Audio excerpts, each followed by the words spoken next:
Para que ustedes comprendan la leptospirosis, tienen que entender que no la deben ver como una enfermedad aislada.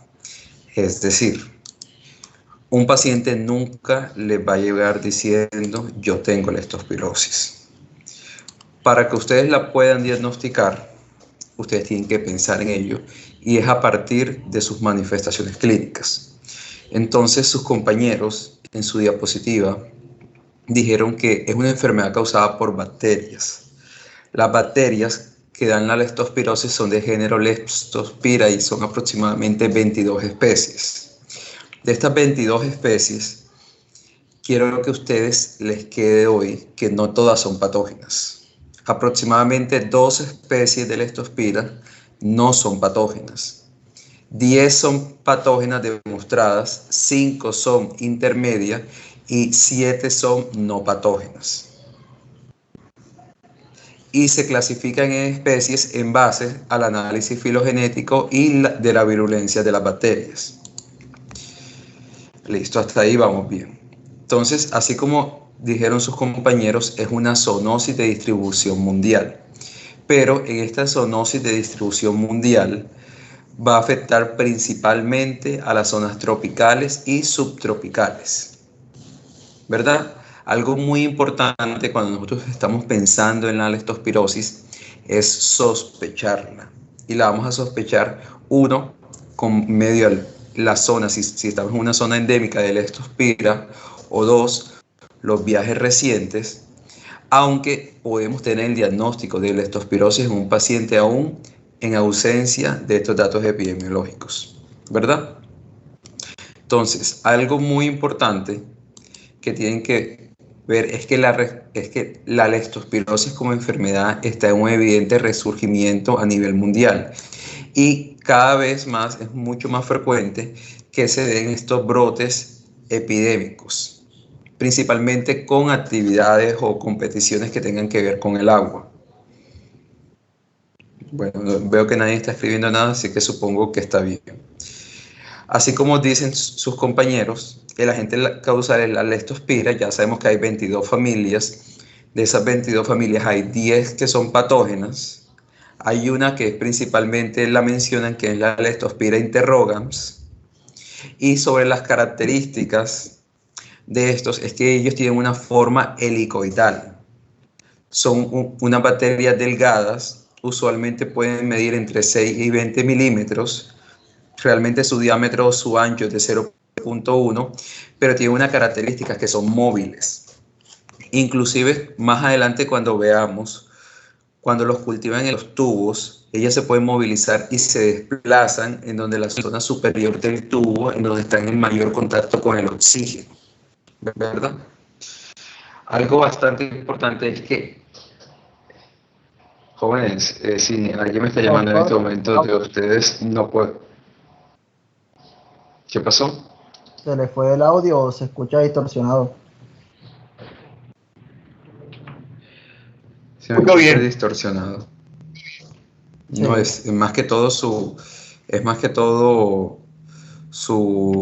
internet. Entonces, algo importante que ustedes tienen que tener en cuenta es la movilidad que tiene la bacteria, ¿verdad? Ok. Ellas, a pesar de ser gram negativos anaerobios, sí pueden verse al microscopio principalmente de campo oscuro y después de la tensión de tejido por impregnación con plata. Algo bastante importante es que la leptospira necesita medios y condiciones especiales para proliferar y usualmente los cultivos no son positivos inmediatamente, sino en semanas o meses.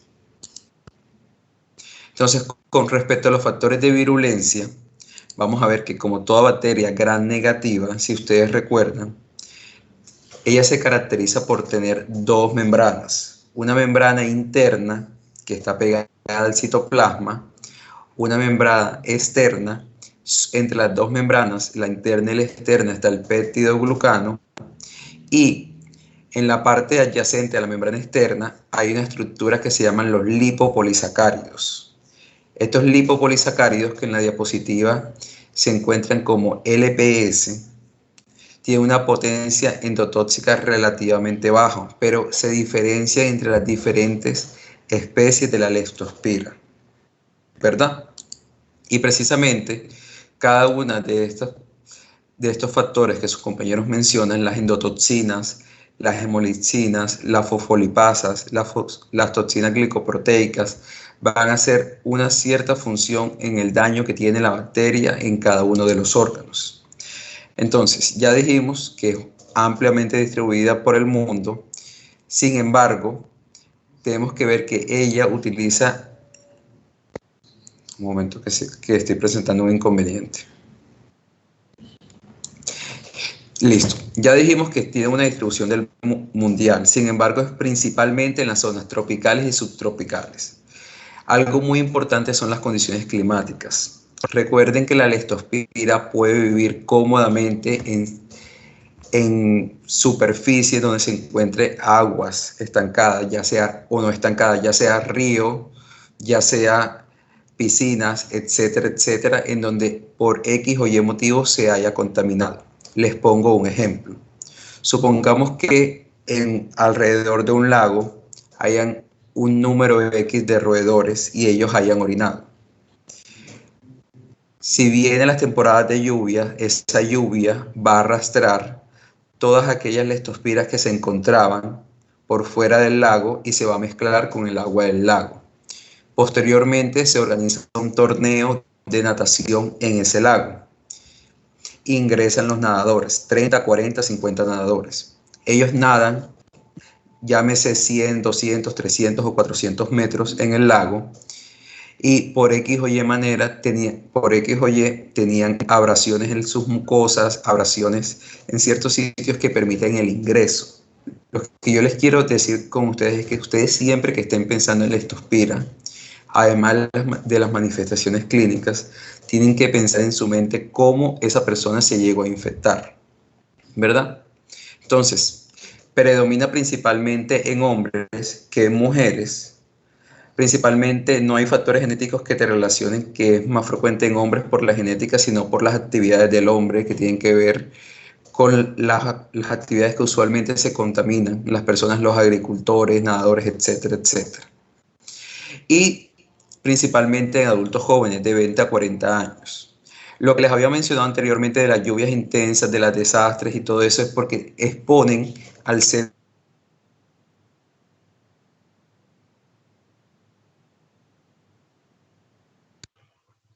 Doctor, se fue el audio. Profe, no se Y lo de las escucha. personas que usualmente trabajan con ganado es porque precisamente están en contacto con todo lo que se encuentra contaminado por la leptospira. Entonces, en la patogenia vamos a partir de un punto X, que es, ya sea por cortaduras, abrasiones cutáneas o mucosas, se da la introducción de la leptospira en la determinada zona del cuerpo de hombre, ¿verdad? Entonces, el portador ya sabemos que en la mayoría de los casos es la rata. Recordemos que la rata y algunos animales pueden ser portadores y excretores de la leptospira por su sistema urinario durante meses o años, y esa orina va a estar infectada.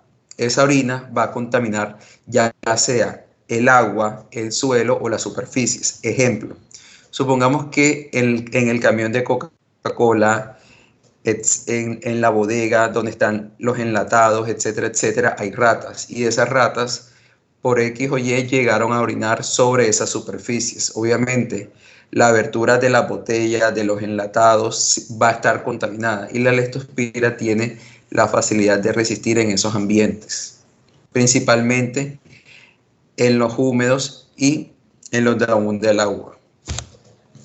Listo. Una vez que la leptospira ingresa por las cortaduras, abrasiones o cutáneas, hay una proliferación local y ella va a cruzar las barreras hísticas y se va a diseminar hematógenamente a otros órganos. Entonces, algo que quiero que les quede claro es que la leptospira tiene académicamente dos fases, ¿sí? una fase que es leptospirémica y una fase en donde no lo es, sino que se detectan los títulos de anticuerpo. Entonces, listo.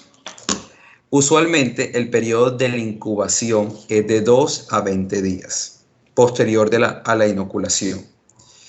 Entonces, inicialmente, vamos a ver que una vez, ya sea que haya sido por mucosas conjuntivas, aunque la manera en que está es menos común, una vez que se dé ese periodo de incubación y empiece la fase leptospirémica, la leptospira va a ser positiva en sangre, en líquido cefalorraquídeo y más tardíamente va a ser positiva en orina. Algo importante durante esa primera semana de la enfermedad es que el paciente tiene un cuadro febril, es decir, de salida, cuando ustedes se enfrentan a la leptospira, ustedes tienen que pensar que se manifiesta por un cuadro febril. En la primera semana, los títulos de anticuerpos van a ser negativos y realmente al final de la primera semana es que ellos se van a elevar. Aquí, durante esta primera semana, si ustedes hacen, por ejemplo, un hemocultivo en sangre o un cultivo de líquido cefalorraquídeo, este puede salir positivo para la leptospira. Sin embargo, la serología, si ustedes intentan medir títulos de anticuerpos, les puede salir negativo. Porque recuerdo que la primera semana, que es la leptospira, la que se caracteriza por la leptospiremia, es decir, la presencia de la leptospira en sangre, ustedes pueden aislar la leptospira, pero todavía no se ha generado esa respuesta de anticuerpos tipo inmunoglobulina M. ¿Sí? Recuerden que la primera inmunoglobulina que se eleva es la M y posteriormente la G, que es la de memoria. La segunda etapa de la leptospira, que me están escribiendo aquí,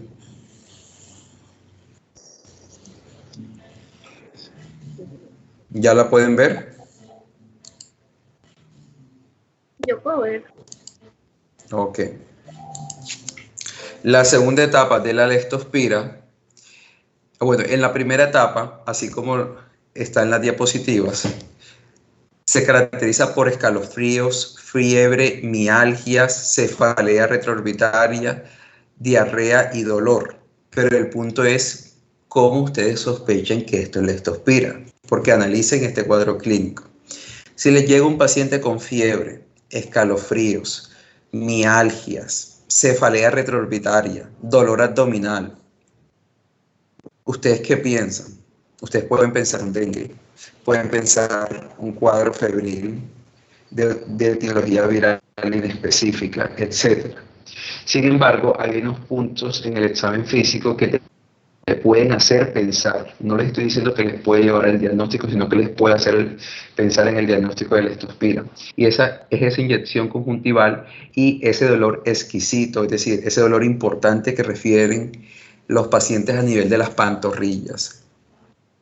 En los pacientes con leptospira, en un porcentaje no muy bajo, el paciente refiere un dolor importante a nivel de las pantorrillas que no lo refiere el paciente con dengue y no lo refiere las otras enfermedades virales, ¿verdad? Después viene la segunda fase.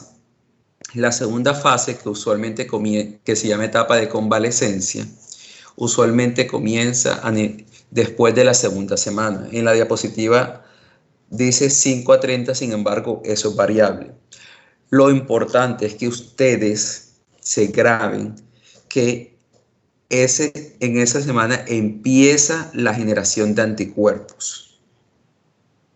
Entonces, hay tres situaciones que yo les quiero plantear. La primera es el paciente que al comienzo presentó esa etapa leptospirémica, ustedes no pensaron en leptospira y simplemente se dio la respuesta inmune normal y generó un título alto de anticuerpos.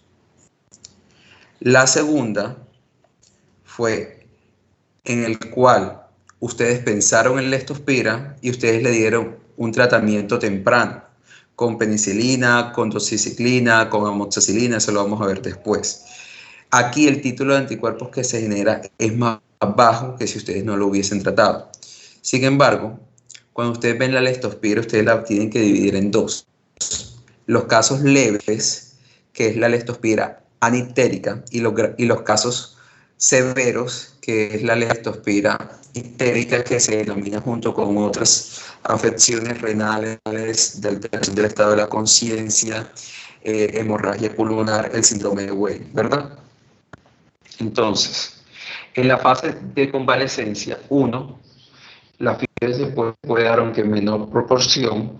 Ya al iniciar la elevación de los títulos de anticuerpo, se va a desaparecer la presencia de la leptospira en sangre. Es decir, si yo hago un hemocultivo en esta etapa de combate, en esta fase inmune, a pesar de que sí tengo la leptospirosis, el hemocultivo y los cultivos de líquido cefalorraquídeo inclusive pueden salir negativos. El de orina usualmente sí sale positivo en esta fase. Pero lo más importante es que aquí puedo hacer el diagnóstico, ya sea por método de aglutinación que se denomina MAT, o por inmunoensayo de inmunofluorescencia, que es la prueba de ELISA para la leptospira. Entonces, recuerden, este diapositiva, recuerdan que me están diciendo aquí, un momento. ¿Puedes repetir Ya esa escuchan todo, ¿verdad? Porque se escuchó Sí, muy claro, entrecortado. es lo que yo ahora se la repito. No. Ah, bueno, está bien. Ok, listo. Yo se la repito. Entonces, recuerden que hay dos. Cuando ustedes van a clasificar la leptospira, la tienen que clasificar en la leve, moderada y en la grave. La leve es la anicteria, en donde así como les dicen, el curso es benigno, muchas veces no se llega a diagnosticar, algunas veces inclusive no recibe tratamiento. Por eso dicen que la leptospira en los reportes está subnotificada, porque pueden haber muchos pacientes que desarrollan un cuadro febril, mialgias, artralgias, inclusive dolor, cefalea, pero como era una leptospira leve, nunca la llevó a consultar o nunca le llevó que le hicieran sospecharle la leptospira, y el paciente simplemente su respuesta inmunitaria se dio y resolucionó el proceso, ¿verdad? Esta se caracteriza por todas las sintomatologías que se dicen: fiebre, cefalea, mialgias, dolor abdominal. Recuerden que aquí el dolor en las pantorrillas es muy específico de la leptospira, y la inyección conjuntival, que es lo que, lo que les quisieron mostrar a sus compañeros. Sin embargo, está la segunda escenario, que es la leptospira histérica o grave, que se caracteriza por el famoso síndrome de Weill. Cuando ustedes ven esto, la leptospira grave o histérica puede iniciar como una forma leve. Sin embargo, esta tiene una característica que evoluciona muy rápido. Es principalmente, o se da principalmente en las personas mayores, y cefalocaudalmente se caracteriza por alteración del estado de la conciencia, insuficiencia renal aguda, alteración hepática y hemorragia pulmonar. Entonces, con respecto a la disfunción renal, ustedes tienen que ver algo. Un momento, estoy presentando problemas. Uno es frecuente, es decir, la leptospira, cuando se da como una presentación grave, siempre afecta al riñón. Y por siempre afectar el riñón, usualmente ustedes van a tener una insuficiencia renal aguda. Más adelante, cuando aprendamos a diagnosticar la insuficiencia renal aguda, ustedes van a ver que ustedes tienen que pensar en su mente la etiología de esa insuficiencia renal aguda. Si es por renal, es decir, si es una obstrucción, que en este caso no es así. Si es renal, es decir, si hay algo que está afectando al riñón, que en este caso sí lo es, o si es prerrenal, que es por hipovolemia. Entonces, el mismo proceso infeccioso, la misma sepsis que puede desarrollar el paciente con leptospira lo predispone a uno, hipovolemia, que lo lleva a disminución de la perfusión renal, y por otra parte, la misma leptospira, por infiltración multiorgánica, puede causar una afección renal, llevando al paciente a una necrosis tubular, a una oliguria, posteriormente anuria, e inclusive el paciente puede requerir la realización de terapia de reemplazo renal, es decir, diálisis. Algo bastante importante es todo lo que tenga que ver con la alteración en la coagulación. ¿Por qué? Porque precisamente por esa sepsis y esa falla multiorgánica, los pacientes tienen una alteración a nivel plaquetaria, y esa alteración a nivel plaquetaria los va a llevar a mucho más riesgos de sangrados. Entonces ustedes lo pueden encontrar con petequias y hemorragias, no solamente a nivel del corazón, sino también a nivel de pulmonar, riñón, suprarrenales, páncreas, hígado, tubo digestivo, entre otras cosas.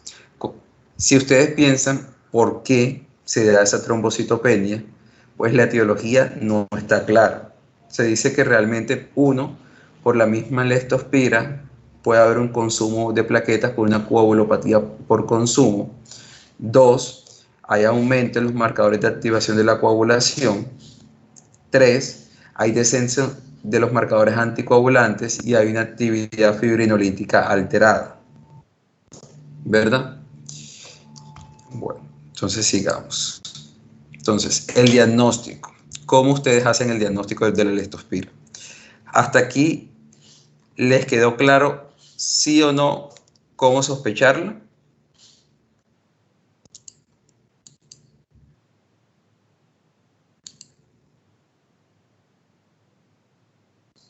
¿Les quedó claro sí o no?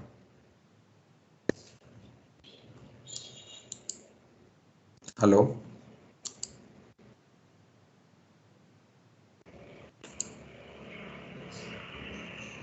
¿Aló?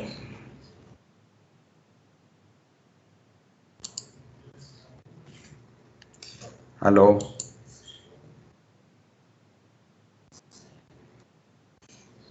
¿Aló?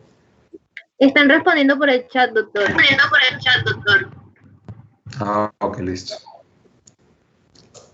Listo. Ok, listo. Entonces, le voy a hacer unas preguntas claras. Si ustedes tienen un paciente... No, listo. Entonces, sigamos con el diagnóstico. Está demasiado difícil.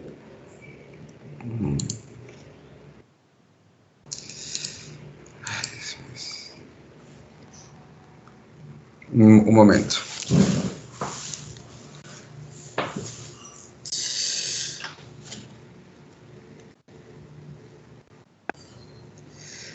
Momento. Listo, entonces. 1.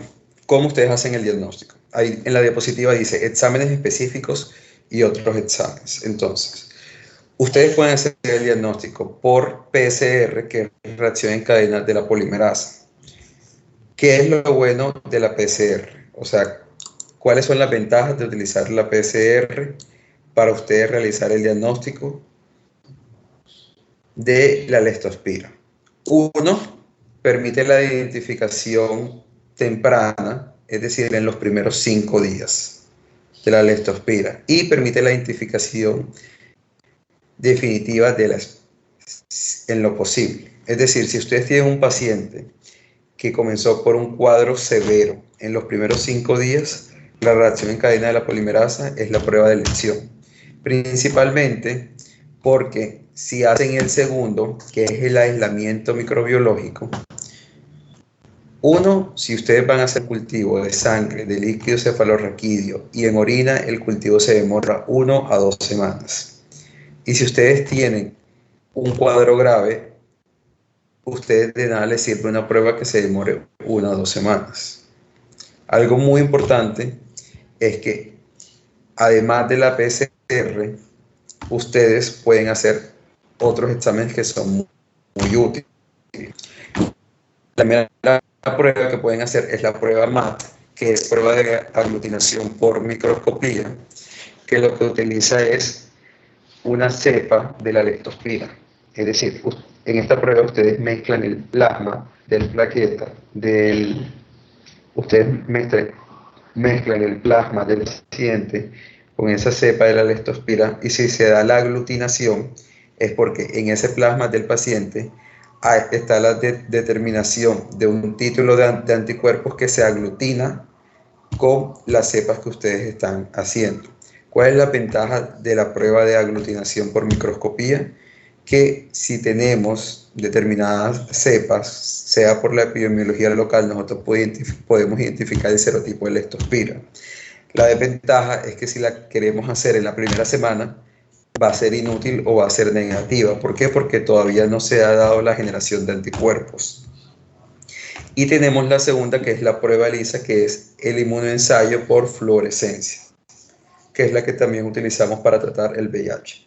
Es simplemente coger y a una muestra, en este caso sacada del paciente, y utilizando un antígeno marcado con un anticuerpo con un fluorocromo, al haber la unión de ese antígeno marcado con anticuerpo con un fluorocromo a la leptospira que se encuentra en la muestra del paciente, y al hacer el ensayo de inmunofluorescencia se va a dar positivo, ¿verdad? Entonces, algo que quiero que les quede para su vida: el título de anticuerpos en la etapa aguda no sirve para definir el inicio del tratamiento. Es decir, si yo tengo un paciente que yo estoy sospechando leptospira, tiene una clínica compatible con leptospira, tiene algo epidemiológico compatible con leptospira, yo no debo esperar ni un cultivo que se demora 1 a 2 semanas, ni tampoco tengo que esperar que sea el 7º, 8º, 9º o 10º día, que es cuando las pruebas por aglutinación o la ELISA van a salir positivas, para yo comenzar el tratamiento. Porque recuerden que en nuestros centros muchas veces no vamos a disponer de estudios de reacción en cadena de la polimerasa. ¿Sí? Listo, entonces, Doc, no me quedó muy claro el diagnóstico diferencial. Listo. No, es que no he hablado del diagnóstico diferencial, tranquilo. Ok. Y miren. 1, voy a hablar del diagnóstico diferencial de la leptospira. Y 2, voy a repetir la parte del diagnóstico definitivo. La leptospira tiene una amplia gama de manifestaciones, que puede ser desde un cuadro asintomático, que muchas veces no se llega al diagnóstico porque el paciente no consulta, a un cuadro severo que lo lleve a disfunción multiorgánico, choque séptico y muerte. ¿Sí? Como ese cuadro clínico es tan grande, ustedes, para hacer el diagnóstico diferencial, va a ser dependiendo a las manifestaciones clínicas. Por ejemplo, si teniendo en cuenta que usualmente predomina la fiebre, la cefalea y las mialgias, en nuestro medio nosotros tenemos que hacer un diagnóstico diferencial siempre con dengue y recientemente con chikungunya. Entonces, ustedes analicen bien. En la leptospira puede haber trombocitosis. En el dengue puede haber también trombopenia, perdón. En el dengue también puede haber fiebre, en el dengue también puede haber cefaleas, en el dengue puede haber mialgias. Sin embargo, el dengue responde muy rápidamente a la implementación con la terapia con líquidos, y mientras que se le aporte una buena volemia al paciente con dengue, su función renal va a mejorar inmediatamente.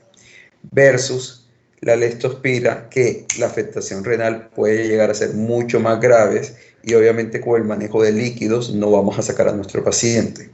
Además, tenemos que pensar en malaria en nuestro caso. Sin embargo, la presentación o el cuadro de presentación de la fiebre de la malaria con la fiebre, sudoración y escalofríos se diferencia mucho de la sintomatología de la leptospira. Y también tenemos que pensar en la hepatitis viral, principalmente hepatitis B y hepatitis C.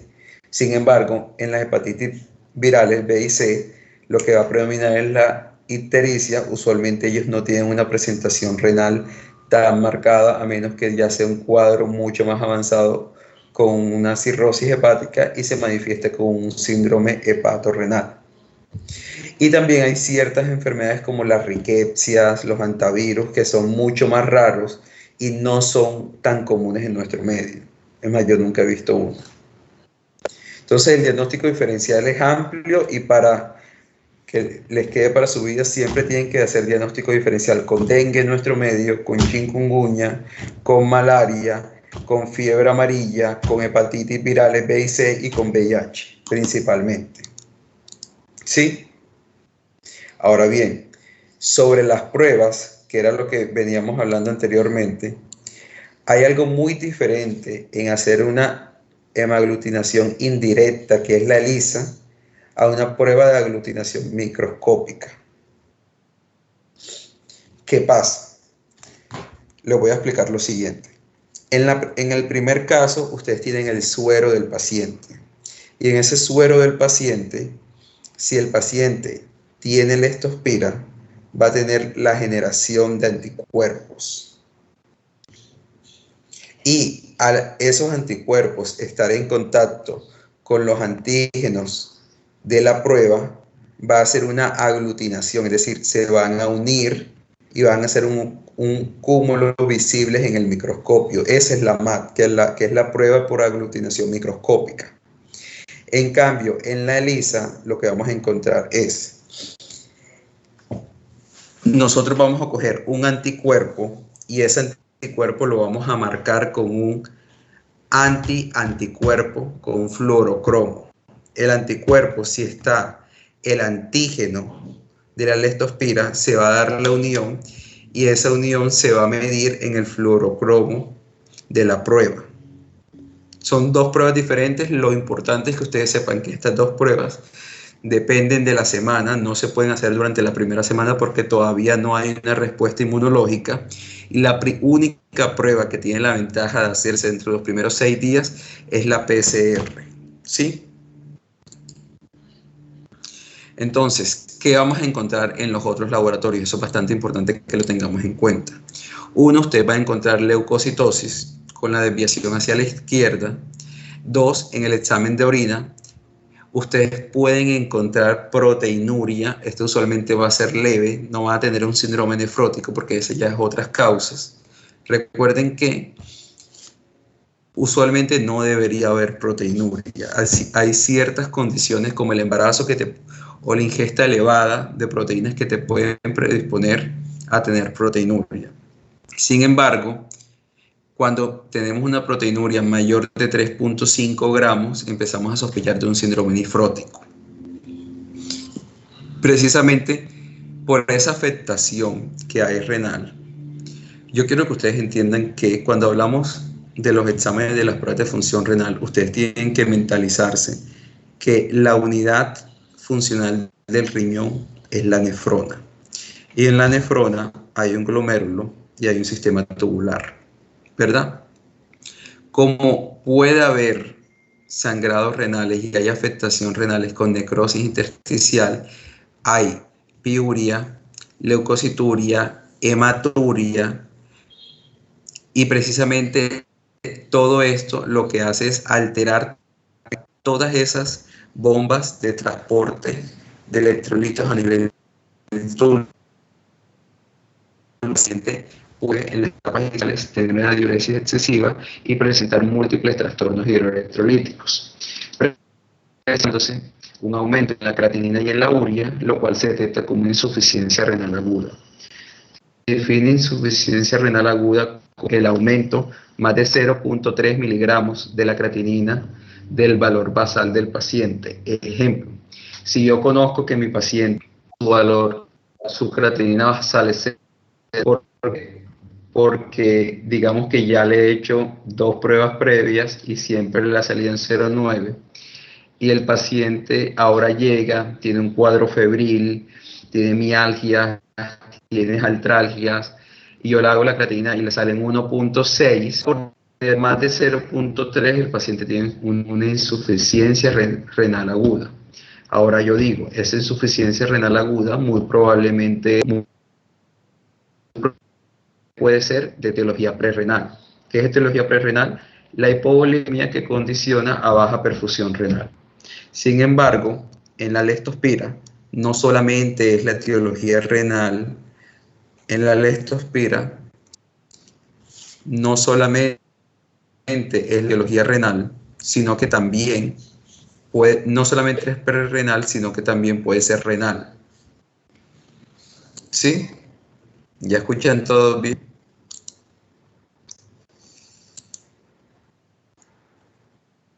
Ok. A ver aquí. No escuchan.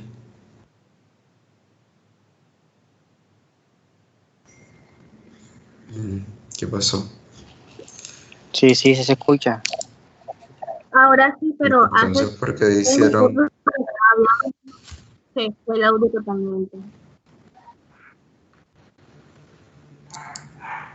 Ok. De acuerdo a los Ya. electrolitos. Déjenme. Ajá. Bueno, ya va.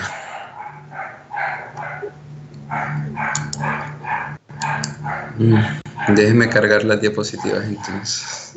No,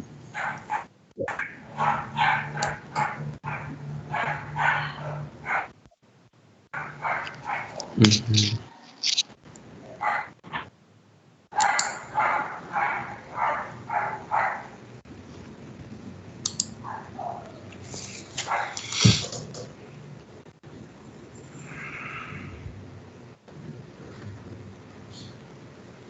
Ujú.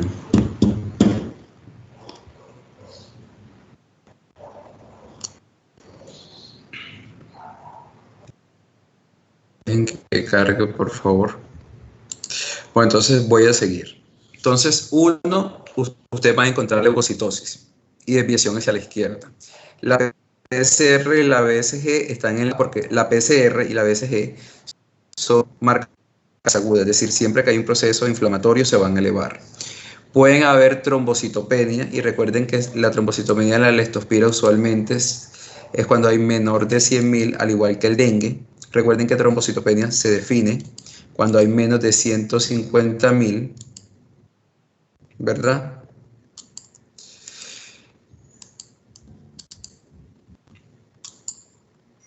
Un momento. Bueno, espérense que voy a utilizar esta diapositiva para explicarle algunas cosas importantes. Entonces, esta diapositiva que me la pasé al comienzo, recuerden que la leptospirosis ocurre múltiples cosas a nivel hepático. Uno,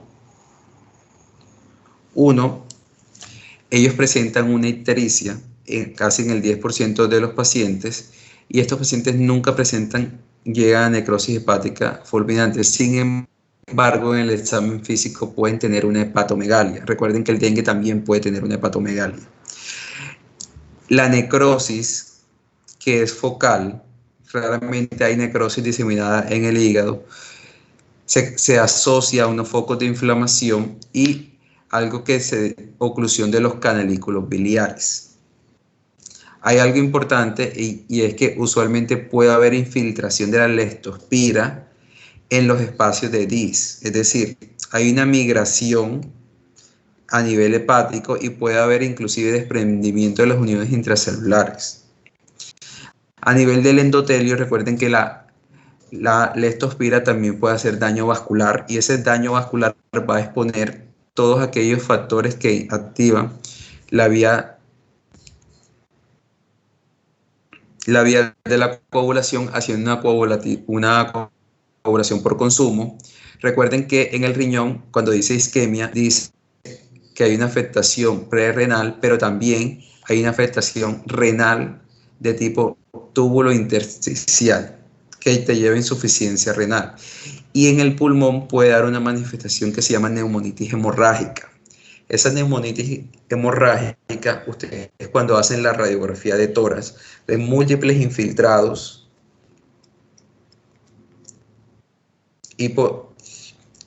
múltiples infiltrados difusos a nivel de la radiografía. Cuando dice de las meninges, en el estadio inicial, la leptospira puede llegar al líquido cefalorraquídeo, pero después de que comience la fase de inmunológica con la generación de anticuerpos, y puede inclusive haber cefalea, puede inclusive haber rigidez de nunca, pero ya la leptospira no se va a encontrar ahí.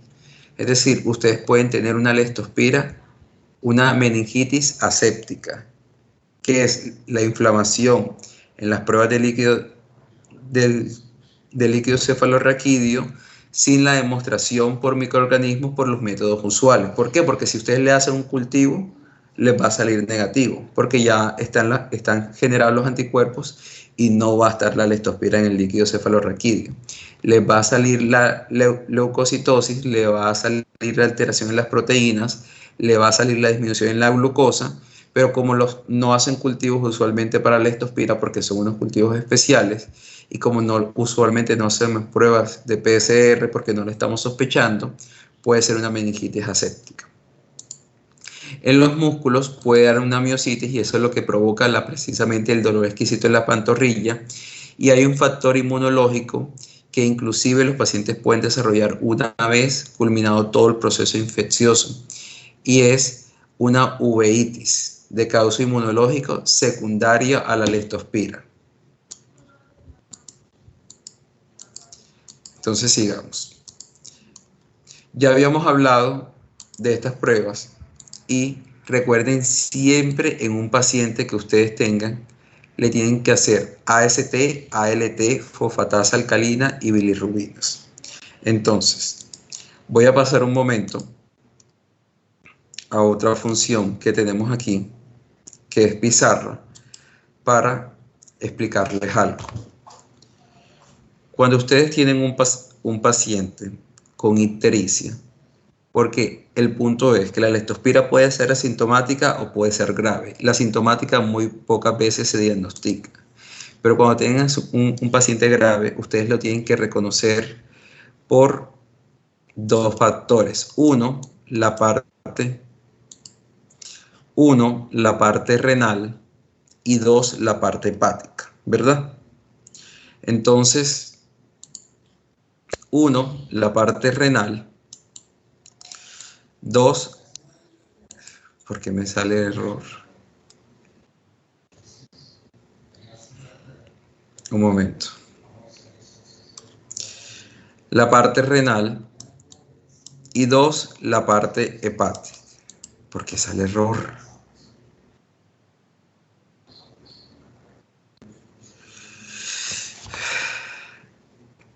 La parte hepática. Entonces, cuando ustedes hacen la parte hepática, ustedes van a solicitar las siguientes pruebas. Van a solicitar AST, van a solicitar ALT, van a solicitar fosfatasa alcalina, van a solicitar bilirrubinas, total, directa e indirecta, van a solicitar, además de eso, los tiempos de coagulación, que es el TP y el TPT, ¿verdad? ¿Por qué? Porque estas dos son enzimas que se encuentran en el citoplasma, ya sea la ALT, o que se encuentra en el citoplasma y a nivel mitocondrial, o la AST que se encuentra a nivel mitocondrial. Es decir, cuando estas dos se elevan es porque son sinónimos de necrosis, ¿verdad? En contraste, cuando se da una elevación de la fosfatasa alcalina. Entonces, tenemos un paciente ictérico. Un paciente ictérico, obviamente, vamos a encontrar la bilirrubina elevada. Recordamos que cuando tenemos esto, tenemos que ver qué bilirrubina se encuentra elevada. ¿La directa o la indirecta? Porque si encontramos la indirecta, es que el paciente está haciendo hemólisis. Está haciendo hemólisis, ya sea inmunológica o no inmunológica. Es decir, esta hemólisis nosotros tenemos que hacer una prueba de Coombs. un CUMS directo. Si el CUMS directo da positivo, yo tengo una ictericia a expensas de la bilirrubina indirecta de origen inmunológico. Si tengo una ictericia a expensas de la bilirrubina indirecta con CUMS negativo, me está diciendo que hay un proceso hemolítico, porque eso no me está diciendo que no hay hemólisis. Sin embargo, la hemólisis no es secundaria a anticuerpos. Puede ser una microangiopatía trombótica, que eso lo vamos a hablar en otro tema, ¿sí? O pueden ser otras causas. Sin embargo, cuando la bilirrubina está a expensas de la directa, yo tengo que pensar que haya una obstrucción, ya sea hepática o extrahepática. ¿Cómo así extrahepática? Recordemos que los canalículos biliares, todos esos confluyen y llegan al colédoco, tienen que pasar por la vía pancreática y todo eso lleva un metabolismo para ser eliminado.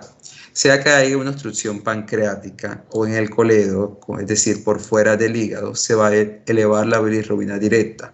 O a nivel de los canalículos, como sucede en la leptospira, ustedes van a tener un aumento en la bilirrubina.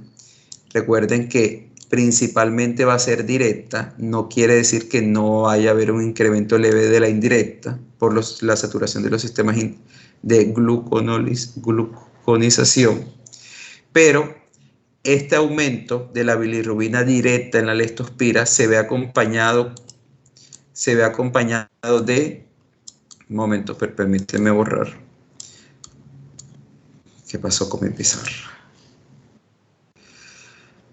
Este aumento de la bilirrubina directa en la leptospira se ve acompañado de aumento de la fosfatasa alcalina. Es decir, hay un proceso obstructivo que te dice que en el cuadro de la ictericia por la leptospirosis, tú vas a tener aumento de la bilirrubina total de predominio directo. Bueno, esto es realmente difícil, créanme. Tú vas a tener un aumento de la bilirrubina total a expensas principalmente de la directa. Tú vas a tener un aumento de la fosfatasa alcalina. Tú vas a tener un aumento de la fosfatasa alcalina que te está diciendo que tienes un cuadro obstructivo. Sin embargo, este cuadro obstructivo no es extrahepático, sino es intrahepático. Pero precisamente por esa presencia de la leptospira y esa alteración de los hepatocitos, también puedes tener un incremento de las enzimas hepáticas, es decir, de la ALT y de la AST. ¿Qué pasa con los tiempos de coagulación? Recuerden que a nivel hepático hay unos tiempos de coagulación vitamina K dependiente. A menos que ya haya un proceso más crónico con disfunción hepática y una sepsis, en donde sí se dé la alteración de esto, al comienzo de los casos no debe estar alterado. Entonces, reenfoquémonos. Tenemos un paciente que nos llegó grave a nuestro servicio de urgencias. Ese paciente tiene ictericia y tiene enfermedad renal. Es decir, tiene la creatinina y la urea por las nubes. Tiene una insuficiencia renal aguda y tiene un cuadro ictérico. Es muy probable que ese paciente te lleve encefalopático. Ustedes tienen que pensar ahí a qué me estoy enfrentando. ¿Por qué? Porque tengo compromiso renal y tengo compromiso hepático. En el compromiso hepático ya ustedes hicieron o vieron cómo ustedes tienen que enfocarlo. Y ustedes van a decir, tengo un paciente con hiperbilirrubinemia a expensas de la directa, con elevación de la fosfatasa alcalina y elevación de AST y ALT, es decir, tengo algo que me está comprometiendo el hígado. Y después dicen, tengo un paciente que tiene una insuficiencia renal aguda. con una creatinina de 3, de 4, de 5 o de 2, ¿verdad? Adicionalmente, ustedes les hacen todos sus laboratorios y encuentran que el paciente tiene leucocitosis, que el paciente, además de eso, tiene PCR elevada, BSG, y ustedes dicen, muy probablemente yo estoy ante un cuadro infeccioso. Entonces, ustedes van a pensar, ¿cuál es esa etiología infecciosa? O de dónde o cómo yo tengo que enfocarla. Es ahí donde ustedes van a recordar que la leptospira inicialmente empieza como un cuadro, la leptospirosis grave empieza como un cuadro leve y le tienen que hacer el examen, le tienen que hacer la anamnesis al paciente si se encuentra consciente o a sus familiares, y ellos muy probablemente le van a decir, sí, él venía con fiebre, él tenía con mialgias, venía con escalofríos, venía con cefalea retroorbitaria, y ustedes pueden decir, bueno, mi paciente está trombocitopénico, tiene afectación hepática, tiene insuficiencia renal aguda, está hipovolémico, mi paciente puede tener un dengue, por ejemplo, en nuestra casa, que es más común el dengue que la leptospira. Sin embargo, ustedes hidratan a su paciente y ven que su paciente no mejora. Entonces, le hacen un buen examen clínico y ven que su paciente tiene inyección conjuntival y que el paciente te dice, no, es que mi paciente tenía un dolor exquisito en las pantorrillas, él decía que le dolían demasiado los músculos, que la batata, así que dicen los pacientes, ¿no? Que la batata le dolía, etcétera. Entonces ustedes dicen, le preguntan, ¿y su familiar en qué trabaja? ¿Qué hace? Porque de ahí es que ustedes van a hacer el diagnóstico de su paciente. Entonces, ustedes le dicen, su familiar es veterinario, porque los veterinarios están en contacto con los animales.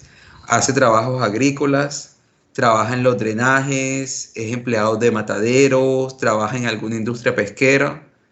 Le dicen, no, doctor. Entonces usted viene y le dice, pero él tiene algún contacto con animales, directo o indirecto, tiene alguna exposición a agua, piscinas, lagos. Y la familiar le dice, no, doctor, él usualmente tiene una finca y hay un lago y él le gusta ir a nadar y hace 20 días o un mes fue a nadar. Entonces ya ustedes van haciendo la relación sobre el cuadro clínico, la manifestación de su paciente y cómo se encuentra ahora, y ustedes piensan en leptospira. Y cada vez que ustedes piensan en leptospira, les obliga a tratar la leptospira, ¿sí? Entonces, ¿cuál es el tratamiento de la leptospirosis? Es demasiado fácil.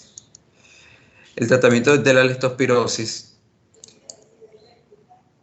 es, siempre recuerden que hasta ahora la leptospira tiene una sensibilidad alta a la penicilina, es decir, no se han reportado casos de resistencia. Cuando tú tienes una leptospirosis leve, tú la puedes tratar con doxiciclina, 100 miligramos, así como dice, 100 miligramos vía oral 2 veces al día, con amoxicilina, 500 miligramos vía oral cada 8 horas, o con ampicilina, 500 miligramos vía oral cada 8 horas, por 7 días. Doxy, amoxa o ampi, por 7 días. Yo les voy a mandar un resumen donde está el cuadro con el régimen y las dosis, tranquilo. Cuando tenemos una leptospirosis grave o moderada, siempre el esquema de elección es penicilina,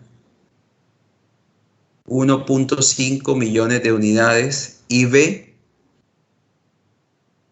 que se lo tenemos sí o sí que poner. O le podemos poner ceftriaxona 2 gramos día, o cefotaxime, o doxiciclina. ¿Por qué? Se hicieron 2 estudios en el cual se comparó la penicilina, este esquema de penicilina, con la cefotaxina y la doxiciclina, y se encontraron que no había diferencias en complicaciones o muertes. Algo importante que ustedes tienen que hacer es, hay una reacción que es la de Harris-Herxheimer, y es en un paciente con leptospirosis que ustedes le aplican los 1.5 millones de unidades de penicilina IV, que va a hacer ¿qué va a hacer la penicilina? ¿Es un bactericida o un bacteriostático? Es un bactericida, ¿verdad? Y al ser un bactericida va a destruir a las bacterias y va a liberar todo el contenido intracelular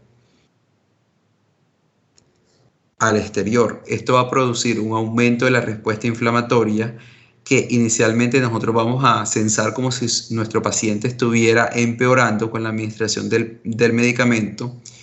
Sin embargo, no es que esté empeorando, es que la misma penicilina provocó la salida de todos esos componentes intracelulares de las bacterias al espacio vascular y eso provocó una respuesta inflamatoria, pero eso no es una indicación para suspender el tratamiento antibiótico. Entonces, quiero repasarle con ustedes algunos puntos por si se me olvidó. 1, recuerden que es una enfermedad zoonótica que está en resurgimiento. 2, recuerden que de las 22 especies de Leptospira, 10 son patógenas. 3, recuerden que el reservorio, que usualmente son las ratas, tiene una relación simbiótica y pueden persistir durante años en el espacio urogenital, principalmente los roedores, sin embargo, también están en animales domésticos y de granjas. 4, siempre indaguen las actividades de riesgo, ya sea mordedura, inmersión imprevista en aguas contaminadas, es decir, hace 20 días tuve un accidente en el carro se volcó en el lago, terminé ahí. Siempre indaguen los viajes tropicales, las actividades en agua dulce, sea windsurf, natación, etc. Recuerden que la leptospira leve tiene un cuadro bifásico, es decir, la primera semana en donde la leptospira va a estar en sangre, no hay anticuerpos. Aquí no sirve las pruebas de aglutinación, que es la MAT, o la ELISA, sino que sirve la PCR. Usualmente la leptospira leve no se diagnostica porque muchas veces los pacientes no consultan. Después, en la leptospira leve, viene la etapa de convalecencia o inmunológica, en donde se aumentan las inmunoglobulinas, va a desaparecer la leptospira de la sangre, y no solamente va a desaparecer la leptospira de la sangre, sino que ya aquí ustedes pueden hacer el diagnóstico por la MAT, por ELISA, los hemocultivos aquí te van a dar negativos, y inclusive los humanos pueden tener las pruebas de orina positivas, ¿verdad? Ok, bueno, entonces, ahora sí. Bueno, algo bastante importante es que el pronóstico de estos pacientes depende qué tan rápido se instaure la terapia. La mayoría se recupera, inclusive la función renal y hepática tienden a recuperarse. Siempre deben hospitalizar a un paciente con una leptospirosis ictérica, porque precisamente esos son los cuadros graves. Y los antecedentes sociales son muy importantes para realizar el diagnóstico. Ahora sí voy a interactuar directamente con ustedes para ver qué otras dudas tienen al respecto. ¿Qué no les quedó claro de la clase? Doc, ahí puse 2 preguntas que no me quedaron claras en el chat. Ok. Dice: ¿alguna prueba imagenológica que nos ayude al diagnóstico? 1. ¿Alguna prueba imagenológica que nos ayude al diagnóstico? Recuerden que la leptospirosis grave a nivel pulmonar puede manifestar hemorragia pulmonar. Y esa hemorragia pulmonar, ustedes tienen que hacer el diagnóstico diferencial por otras patologías, inclusive un SDRA. Tienen que hacer por lo mínimo una radiografía de tórax y un TAC de tórax. Sin embargo, no te hace el diagnóstico de leptospirosis. Sí, claro, yo repito el diagnóstico ahora.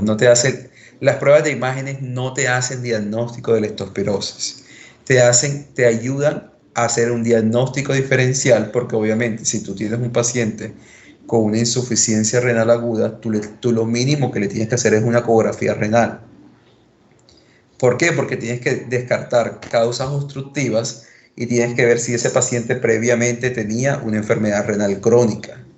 No es lo mismo un paciente que no ha tenido nunca una creatinina, te ingresa con fiebre, le sale la creatinina en 1.3, pero tú le haces la ecografía renal y te dicen riñones disminuidos de tamaño, disminución córtico-medular, signos de nefropatía crónica. Tú dices, bueno, ese paciente muy probablemente tiene una enfermedad renal crónica, esto no es una agudización o es muy leve.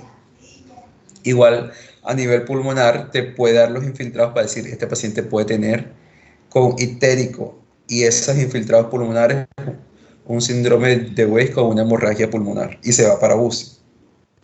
Esa es la misma reacción que presentan los pacientes con sífilis, porque recuerden que la reacción es cuando una determinada bacteria o microorganismo hace hemólisis de su pared celular y libera su contenido a nivel intravascular, que provoca el aumento de la respuesta inflamatoria sistémica. Es la misma reacción que sucede en sífilis. El tratamiento depende si es leve o grave. Si es leve, tú puedes hacer el tratamiento oral, sea con amoxicilina, con ampicilina o doxiciclina, y es por 7 días. Así de sencillo.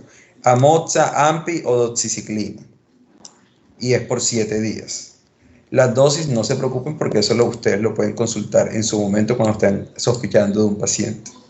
Cuando es grave, siempre tiene que ser IV y el tratamiento de elección es penicilina, 1.5 de millones, aunque pueden utilizar ceftriaxona, pueden utilizar otros medicamentos, además de la penicilina, como la cefotaxime e inclusive la doxiciclina IV. Un momento, déjenme leer esto. Si nuestro paciente ya tiene instaurada la enfermedad, ya sea porque tenía leptospirosis leve, espérate, ¿cómo reacciona el sistema inmune frente a una nueva infección por leptospirosis? Entonces, doctora, la respuesta del sistema inmunológico prácticamente siempre es igual. Tú tienes un sistema inmune innato y adquirido. En el sistema inmune innato, tú vas a encontrar las barreras de la piel, las inmunoglobulinas como la inmunoglobulina A, la inmunoglobulina A, tienes los natural killers.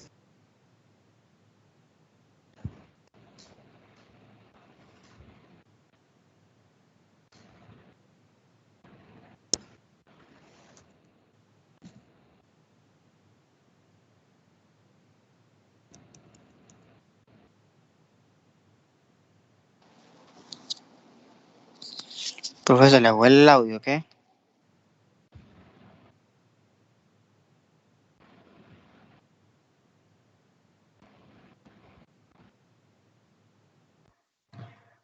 Salió el profesor, se le fue. Ya no Qué belleza. está conectado. Ñe. No le explicaría. Ay.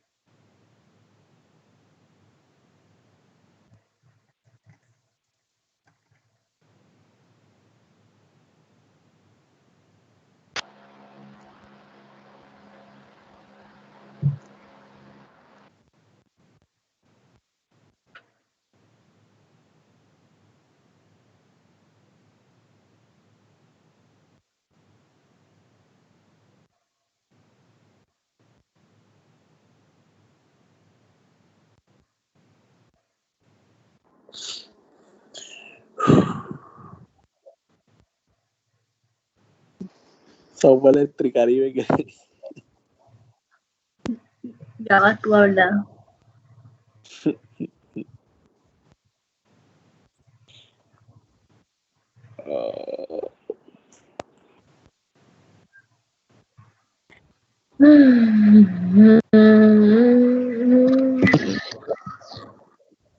Angie, llámalo y pregúntale qué le pasó, se cayó. Ojo. Ojo, Salvador no me defraudó, vale.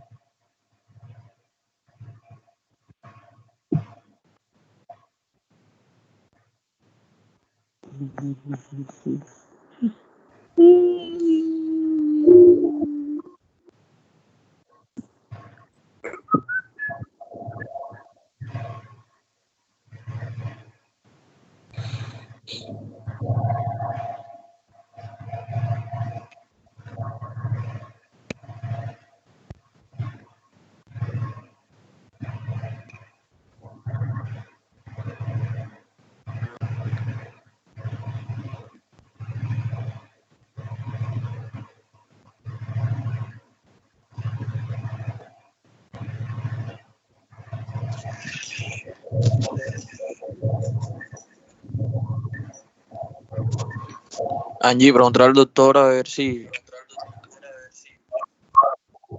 se salió accidental o...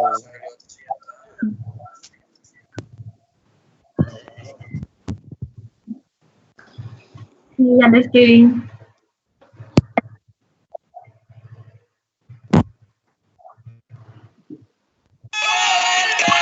Aló.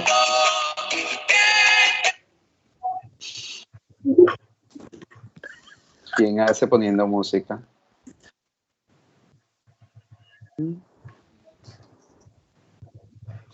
Listo, entonces vamos a ver sus preguntas. Ay,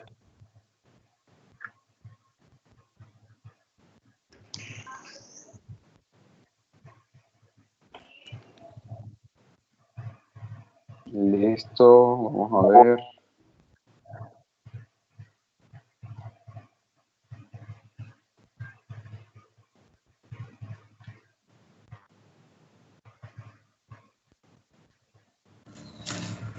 Aló.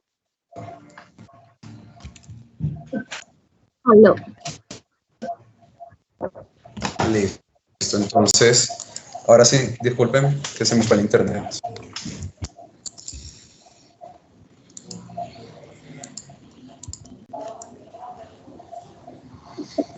Entonces, sí, exactamente, Electricaribe. ¿Me pueden repetir sus preguntas, por favor, que no me sale el chat anterior? Ok, listo, ya no me repitan nada. Listo, denme un segundo, por favor.